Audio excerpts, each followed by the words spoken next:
mga sangkay, sobrang lamig po ngayon kaya naisipan ko po na gumawa tayo ng sinabawang isda.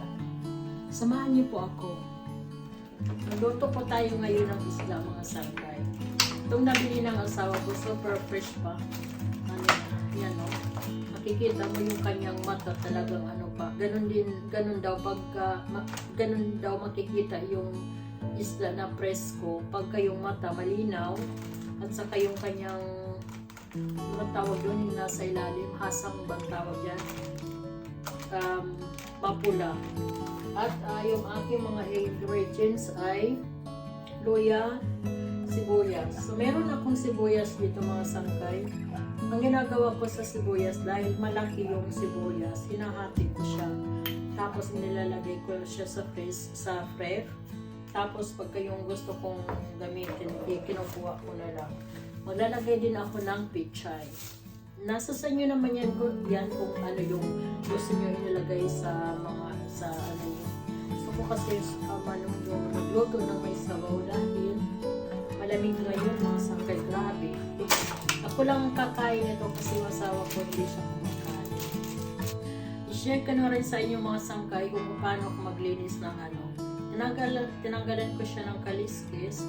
Tapos itong mga tinik-tinik dito sa labas. Yan, yung mga dito. Tapos yung kanya ito, tinatanggal ko na rin yan.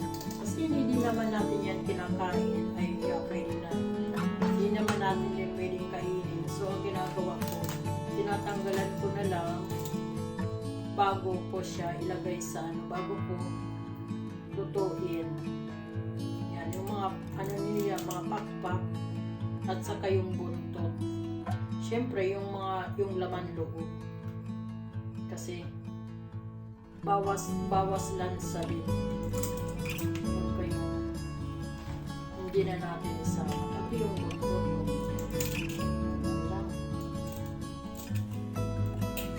Kutsil ay yung ginamit ko. Gunting. Mas mabilis kasi yung gunting. At saka yung gunting namin, mana siya matulis. Ay, matulis pang tawag doon. Ayan, ganun no. Wala na siya. So yan guys, nagpakulo na ako ng tubig at ilalagay na natin yung ating mga sangkap kagaya ng paminta, asin, luya,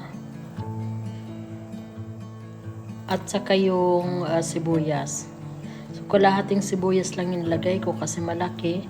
At ilalagay na natin yung ating isda.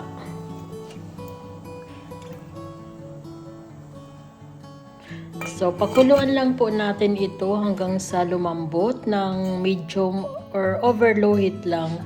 Tapos pagka yung umano na, after 30 minutes, nilagyan ko siya ng yung pampalasa, yung Knorr sinigang.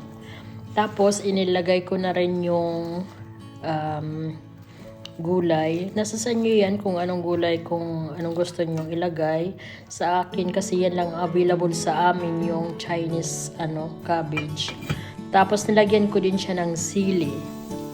So yan po mga sangkay, ilang minutes lang tapos tinanggal ko na or luto na itong niluluto natin. Hindi ko pinatagal yung gulay kasi mas maganda yung medyo crunchy pa. So ayan po mga sangkay, luto ng ating sinigang na isda. Super sarap po nito at saka magandang humigop ng sabaw pagka ganitong malamig na panahon. So tara mga sangkay, kain na po tayo.